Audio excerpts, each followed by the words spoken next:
এক কলিয়ারি থেকে আরেক কলিয়ারিতে বদলি হয়ে এসেছি। কয়লা কুঠির ডাক্তার, ভারী ঝকমারি কাজ। খাদের কুলিকামিন থেকে আরম্ভ করে ম্যানেজার সাহেব পর্যন্ত যে যেখানে আছে সকলেরই জীবন মরণ যেন আমারই হাতে। আমি যেন তাদের বিধাতা। কারো পায়ে একটুখানি আঁচড় লেগেছে, ডাক ডাক্তারকে। কোথাও কোনো কুলি ধাওড়া হয়তো রুগী মরছে, ডাক ডাক্তারকে। খাদের নিচে কুলি মরেছে, সকলের আগে আমাকেই সেখানে ছুটতে হবে। সে যাই হোক, চাকরি করতে এসে সে দুঃখ করে লাভ নেই। বাসাটি কিন্তু মন্দ নয়। টালি দেওয়া খানচারেক ঘর, সম্মুখে দাওয়া, উঁচু ছোট একটুখানি রকের নিচেই উঠোনে রান্নার জায়গা। চারিদিক ফাঁকা। ভাবলাম ভালোই হলো। আগে যে কলিয়ারিতে ছিলাম, প্রকাণ্ড কলিয়ারি, ছোটোখাটো একটা শহর বললেই হয়। চারিদিকে ধোঁয়া আর বস্তি, দম যেন আটকে আসতো। এখানে তাহলেও একটুখানি নিঃশ্বাস নিয়ে বাঁচব। ম্যানেজারবাবু বাঙালি, বড় আমায়িক ভদ্রলোক। প্রথম এসেছি, তার সঙ্গে আলাপ পরিচয়টা ভাবলাম জমিয়ে রাখাই ভালো।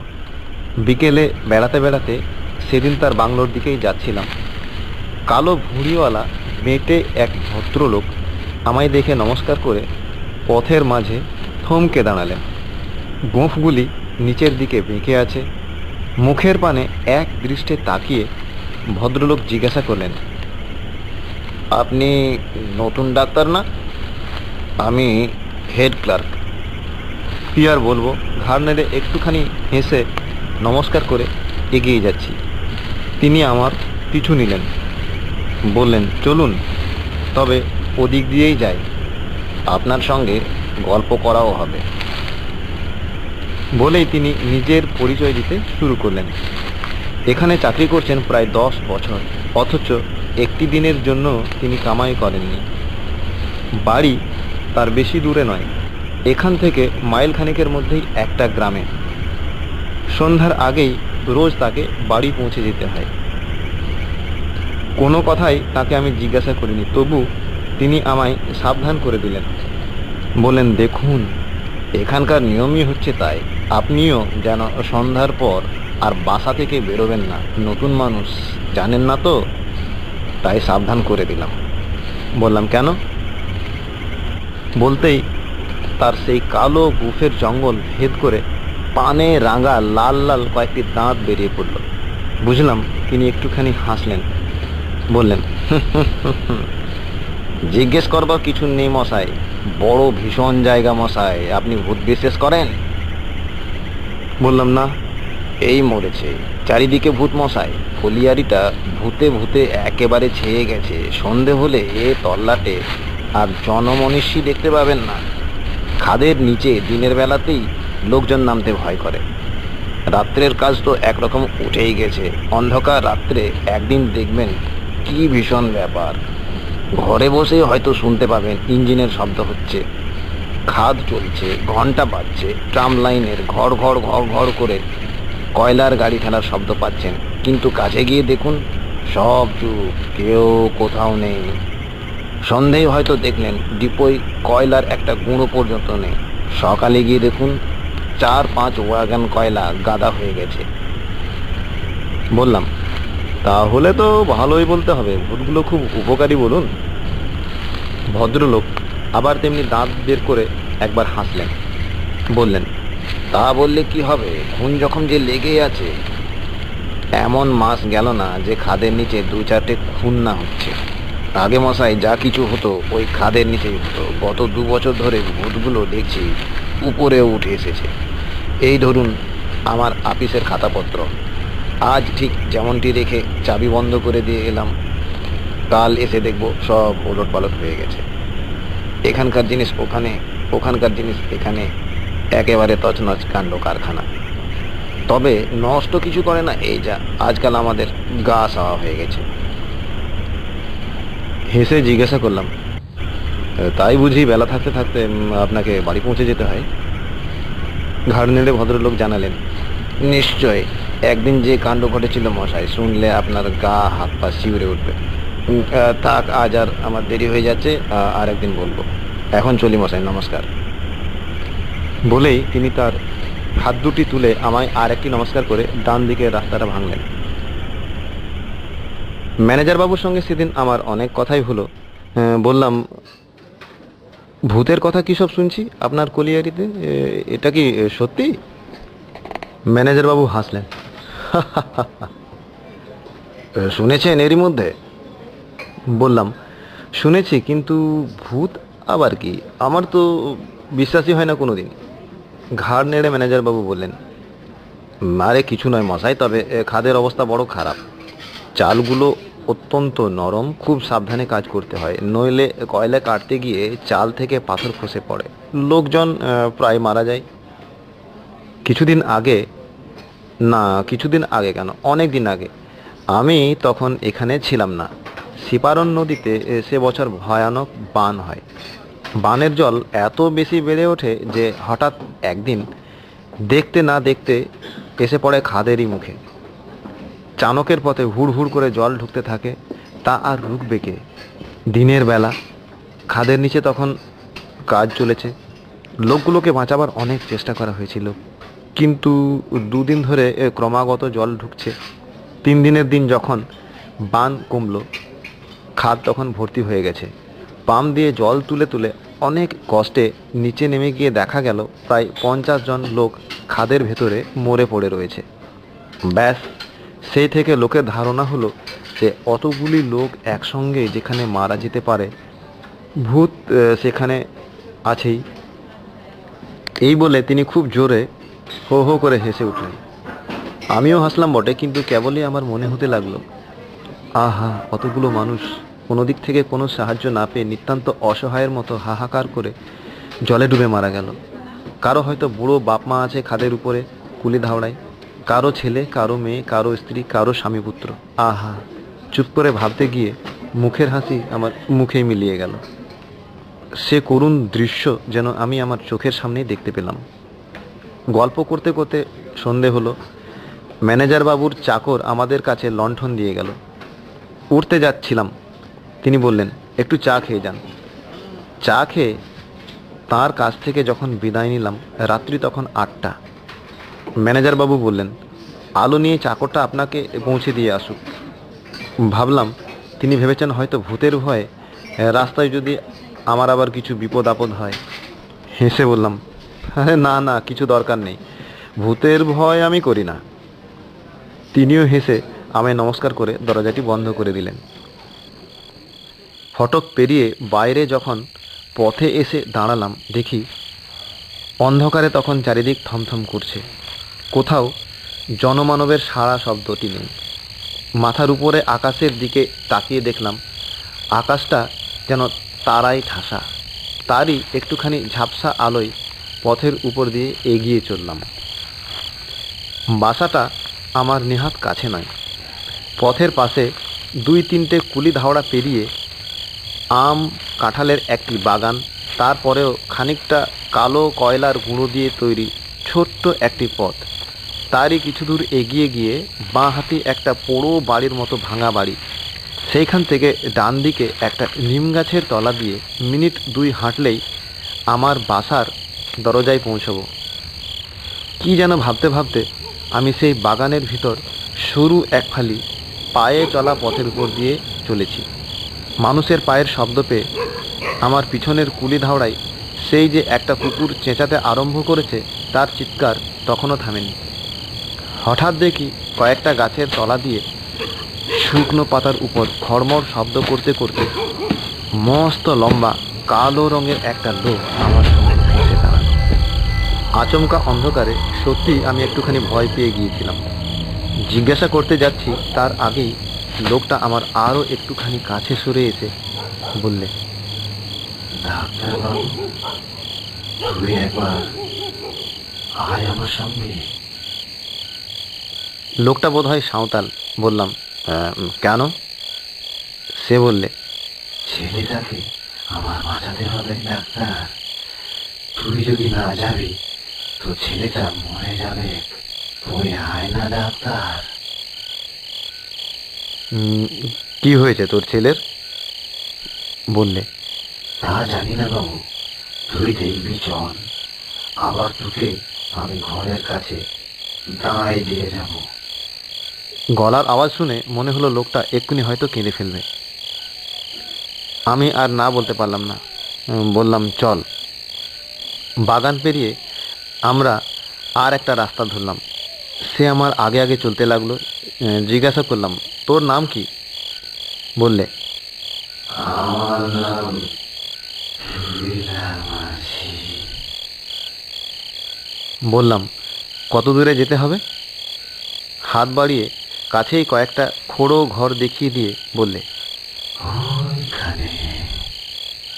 চুপ করে পথ আর কত চলি, তার সঙ্গে কথা কইতে আরম্ভ করলাম। খাদে বুঝি তুই কয়লা কাটিস?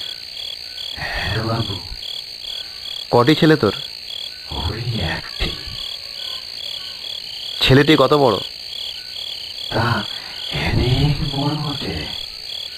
তবু ক বছরের? কে জানে, তা অত সব জানি না বাবু। এমনি সব নানান কথা কইতে কইতে আমরা পথ চলেছি, তো চলেইছি। সামনে হাত বাড়িয়ে যে ঘরগুলোকে সে আমায় দেখিয়েছিল, যতই এগিয়ে যায় মনে হয় সেগুলো যেন আরও দূরে। বললাম, এ কি রে টুইলা, কাছে বলেছিলি যে? টুইলা বলল, বাবু, কাছে নয় তো কি। কিন্তু পথ যেন ফুরোয় না। তোর ছেলেটার কি হয়েছিল প্রথমে? টুইলা চুপ করে রইল। প্রথমে কি হয়েছিল? হ্যাঁ রে। টুইলা যেন বিরক্ত হয়ে জবাব দিলে। বললে, খাদে বান ঢুকেছিল বাবু। বান? হঠাৎ আমার ম্যানেজার বাবুর সেই বানের কথাটা মনে পড়ল। বললাম, কখন রে? সে তো অনেক দিন। টুইলা বললে, হুম, অনেক দিন। তারপর? তারপর আমরা তখন অনেক লোক ছিলাম খাদের ভিতরে বাবু, কয়লা ছিলাম। বললাম, সেখান থেকে তো কেউ বাঁচেনি শুনলাম, তুই বাঁচলি কেমন করে? টুইলা আর জবাব দেয় না। এবার আমার কেমন যেন মনে হলো। বললাম, হ্যাঁ রে টুইলা, শুনেছি নাকি এখানে খুব ভূতের ভয়, সত্যি নাকি? হঠাৎ দেখি টুইলা নেই। অন্ধকারে ভাবলাম কালো মানুষ হয়তো খানিকটা এগিয়ে গেছে, তাই দেখতে পাচ্ছি না। ডাকলাম, টুইলা, টুইলা কোথায়? এদিক ওদিক আগে পাছে তাকিয়ে দেখি টুইলা কোথাও নেই। চারিদিকে দিক চিহ্ন অন্ধকার আর ঝিঝি পোকার ডাক। মাথার ভিতরটা চন করে উঠল। সমস্ত শরীরের রক্ত তখন আমার জল হয়ে গেছে। পিছন ফিরে ছুটবার চেষ্টা করলাম, কিন্তু ছুটে আমি যাব কোথায়? চিৎকার করলেই বা শুনবে কে? ভাবলাম মৃত্যু অনিবার্য। চলতে গিয়ে দেখি পা দুটো আড়ষ্ট, গলাটা যেন শুকিয়ে কাঠ হয়ে গেছে। কোন দিক দিয়ে কেমন করে কতক্ষণ যে চলেছি কিছুই আমার মনে নেই। রাত্রির অন্ধকার কেটে গিয়ে চারিদিক যখন ফর্সা হচ্ছে দেখি তখনও আমি পথ চলেছি। শরীরে তখন আমার শক্তি নেই, পায়ে জোর নেই, নিতান্তই কেমন যেন মনের বলেই বেঁচে আছি এমনই আমার মনে হতে লাগলো। দূরে কতগুলো লোক আসছে দেখে সেইখানে সেই পথের ধারে আমি বসে পড়লাম। কিন্তু কাউকেই যার বিশ্বাস হয় না, এরাও ভূত নয় তো? প্রভাতের আলোয় দেখলাম কয়েকজন কুলি তাদের ঝুড়ি গাঁইতি কাঁধে নিয়ে কুঠিতে বোধ হয় কাজ করতে চলেছে। জিজ্ঞাসা করলাম, ডোমনারা কোন দিকে বলতে পারো? একজন বললে, সে হেতা কোথা বাবু, ওই যে চিমনি দেখছিস ওইখানে। সর্বনাশ! উঠে দাঁড়ালাম। প্রায় 3 মাইল হেঁটে একেবারে ক্লান্ত পরিশ্রান্ত আধমরা হয়ে বাসায় যখন ফিরলাম দেখি বাড়িতে তখন কান্নাকাটি পড়ে গেছে।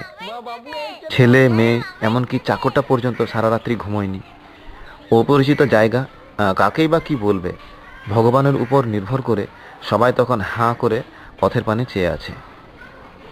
পাছে ওরা ভয় পায় ভেবে কাউকে কিছুই বলিনি। বললাম, মরণাপন্ন একটি রোগীর কাছে সারা রাত আমায় জাগতে হয়েছে বলেই সেখান থেকে আমি বদলি করার জন্য কোম্পানির হেড অফিসে দরখাস্ত করে জবাবের আশায় বসে আছি। এমন দিনে আবার এক দুর্ঘটনা। রাত্রি তখন প্রায় 1টা। ম্যানেজারের কাছ থেকে ডাক এলো, খাদের নিচে লোক মরেছে, আমায় যেতে হবে। বলে পাঠালাম আমার পক্ষে যাওয়া অসম্ভব। ম্যানেজার বাবুকে দয়া করে এখানে একবার আসতে বলো। দেখি আলো হাতে দুজন চাপরাশি সঙ্গে নিয়ে ম্যানেজার বাবু নিজেই এলেন। হাসতে হাসতে বললেন, ভূতের ভয় বুঝি? সেদিনের সেই টুইলার কথাটা আমি তাকে বলিনি, লজ্জায় আমি বলতে পারিনি।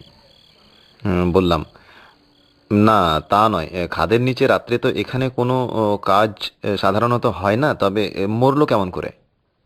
ম্যানেজার বললেন, কিছু কয়লা দরকার ছিল, তাই ডবল হাজিরি দিয়ে মদ খাইয়ে নামিয়েছিলাম। পুলিশে খবর পাঠিয়েছি। তার আগে চলুন একবার আমাদের দেখে আসতে হবে।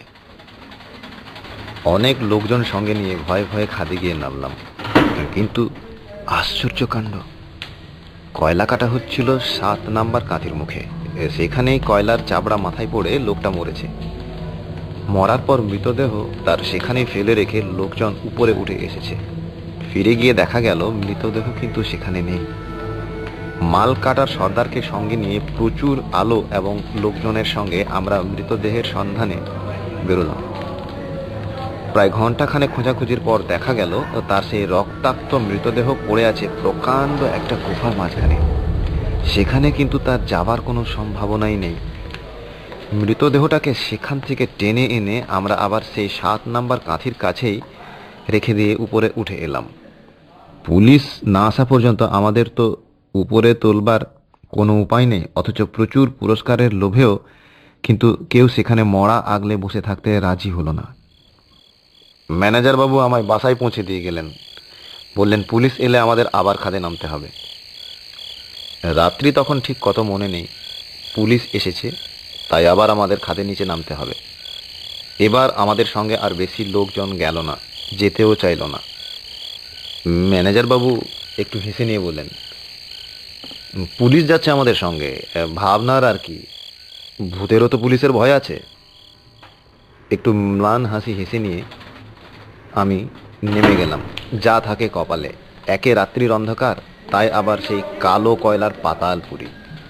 চারিদিক কালো, তবে আমাদের সঙ্গে আলো ছিল কিন্তু প্রচুর। প্রত্যেকের হাতে একটি করে সেফটি ল্যাম্প, পুলিশ ইন্সপেক্টরের হাতে টর্চ।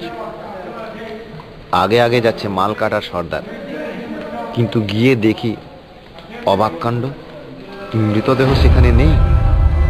খালি খানিকটা রক্তের দাগ কালো কয়লার উপর জমাট বেঁধে রয়েছে। ওর মুখ চাওয়াচাওয়ি করে দাঁড়িয়ে আছি, কারো মুখে কিন্তু কোনো কথাই নেই। চারিটার দিক নিস্তব্ধ। খাদের চাল থেকে কোথাও খুট খুট শব্দ করে ছোট ছোট কয়লার টুকরো খসে খসে পড়ছে। কোথাও বা টুপ টুপ করে জল পড়ার শব্দ পাচ্ছি। কি করা যায়? ইন্সপেক্টর বাবু বললেন, আসুন এদিক ওদিকে একটু খোঁজ করে দেখি। মৃতদেহ পাবো বলে তো আমার আর বিশ্বাস হচ্ছে না। বিশ্বাস তার না হওয়ারই কথা, কিন্তু আমরা আর না বিশ্বাস করে যাই কোথায়? এর আগের বারও তো এমনিটাই হয়েছিল। তাই খোঁজাখুঁজি আরম্ভ করলাম। ইন্সপেক্টর দেখলাম বেশ সাহসী লোক। টর্চের আলো ফেলতে ফেলতে তিনিও সবার আগে চললেন। সবার পেছনে যেতে আমার ভয় করছিল কোনো রকমে, তাই পাশ কাটিয়ে কৌশল করে কাউকে জানতে না দিয়ে ফস করে আমি একটা সময় সবার মাঝে গিয়ে ঢুকলাম। খোঁজার আর অন্ত রইল না, কিন্তু লাশ আর পাওয়া যায়। খুব ছোট্ট একটা সুড়ঙ্গের ভিতর দিয়ে চলেছি, হঠাৎ একটা বিকট চিৎকার। ভয়ানক একটা কিছু অপঘাত ঘটলে মরবার আগে মানুষ যেমন করে চেঁচিয়ে ওঠে, এও যেন ঠিক তাই একটা গোঙানির শব্দ। একেবারে ইন্সপেক্টর বাবুর পায়ের কাছে। আমরা তো সব চমকে উঠে শিউরে খানিকটা পিছু হটতে গিয়ে ওর গায়ে ধাক্কা লাগালাম। ভয়ে তো আমি ম্যানেজার বাবুকে তখন জড়িয়ে ধরেছি। সর্বাঙ্গ শিরশির করে পায়ের লোমগুলি খাড়া হয়ে উঠেছে। গেলাম আর কি, বাঁচার আর কোনো আশা নেই। ইন্সপেক্টর বাবু অত সাহসী লোক, টর্চের আলো ফেলে যেমনি তিনি নিচের দিকে তাকিয়েছেন, দেখেন মৃতদেহের ঠিক বুকের ওপর তিনি পা দিয়ে দাঁড়িয়ে আছেন। বাপ বলে এক লাফে একেবারে উল্টে এসে পড়লেন আমার ঘাড়ে। আমি পড়লাম ম্যানেজারের গায়ে। ম্যানেজার দিলেন একটা কনস্টেবলের পা মারিয়ে। এমনি করে সবাই মিলে আমরা হুটোপুটি করছি। এমন সময় অবাক কাণ্ড, ইন্সপেক্টরের হাতের টর্চ গেল নিভে। অনেক টেপাটেপি করেও তিনি কিছুতেই জ্বালাতে পারলেন না। তারপরেই একে একে আমাদের প্রত্যেকের হাতের আলোগুলো নিভতে আরম্ভ করলো। প্রাণের আশা তখন আমি একেবারেই ছেড়ে দিলাম। কাঠ হয়ে আমরা দাঁড়িয়ে পরামর্শ করলাম, যেমন করেই হোক একটা দেশলাই কাঠি জেলে সুড়ঙ্গের দেওয়াল ধরে আমরা ফিরে যাই। এমন করে প্রাণ দেওয়ার চেয়ে পালিয়ে যাওয়াই ঢের ভালো। সর্দার বললে, চল, আমি পথ চিনি, দে একটা জ্বালা কাঠির বাক্স আমার হাতে দে। আমার পকেটে দেশলাই ছিল, কাঁপতে কাঁপতে সেটা বের করে সর্দারের হাতে দিলাম। কিন্তু ফস করে সর্দার যেই একটা কাঠি জ্বেলেছে, তারই সেই সামান্য আলোকে দেখলাম কিম্ভূত কিমাকার প্রকাণ্ড একটা দৈত্যের মতো কালো কুচকুচে এক সাঁওতাল এসে দাঁড়িয়েছে ঠিক আমাদের সামনে। তার লম্বা লম্বা হাত দুটো বাড়িয়ে এসে আমাদের সুড়ঙ্গের পথ আগলে বলে উঠল, যাবি কোথা? ছেলেকে আমার বাঁচা, এগুতে তা বাদে যাবে। ইন্সপেক্টরের পকেটে রিভলভার ছিল, চট করে তিনি সেটা বের করে ঢা করে দিয়েছেন। ভীষণ আওয়াজে আমাদের কানে তালা লেগে গেল। কিন্তু তৎক্ষণাৎ শুনতে পেলাম অন্ধকার সুড়ঙ্গের মধ্যে ইন্সপেক্টর বাবুর চিৎকার, তার আর্তনাদ, মরার আগে তার শেষ বাঁচার চেষ্টা। ইন্সপেক্টরের গোঙানির আওয়াজ শুনতে পাচ্ছি, মনে হচ্ছে যেন তাকে আমাদের কাছ থেকে খানিক দূরে নিয়ে গিয়ে ফেলেছে। ছটপট ছটপট করতে করতে সব থেমে গেল। শুনলাম সাঁওতালটা যেন বলছে, গুলি চালাবি, আর চালাবি, চালা, দেখি কেমন মর। আমরা তখন পরস্পরকে জড়িয়ে ধরে ঠকঠক করে কাঁপছি। আমাকে মেরেছিস পানিয়ে ডুবোই, জলের ভিতর ঠিক ইঁদুর মারা করে। ছেলেটা ছিল তাকেও তোরা দিবি। বলতে বলতে সাঁওতালটা এগিয়ে এলো আমাদের দিকে। হয়, তোদের ম্যানেজারটা কই? ম্যানেজার বাবু ভয়ে কেঁদে ফেললেন, দোহাই বাবা, আমায় ছেড়ে দে বাবা, আমার কোনো দোষ নেই বাবা। আচ্ছা, খেলা হয়েছে। কই ডাক্তার কই? ডাক্তার বলে হাত বাড়িয়ে টপ করে আমার ঘাড় ধরে ফেললেন। আয় ডাক্তার, দেখ যদি তুই বাঁচাতে পারিস আমার ছেলেটাকে। আমার তখন দম আটকে এসেছে, মুখ দিয়ে কথা বেরোচ্ছে না, গোঁ গোঁ করছি। তারপর কেমন করে যে বাড়ি এসে পৌঁছেছি কিছুই জানি নে। চাকরি ছেড়ে দেব বলে দরখাস্ত আগেই করেছি, জবাব এলো কিনা জানবার জন্য বেলাবেলি গেলাম সেদিন ম্যানেজারের সঙ্গে দেখা করতে।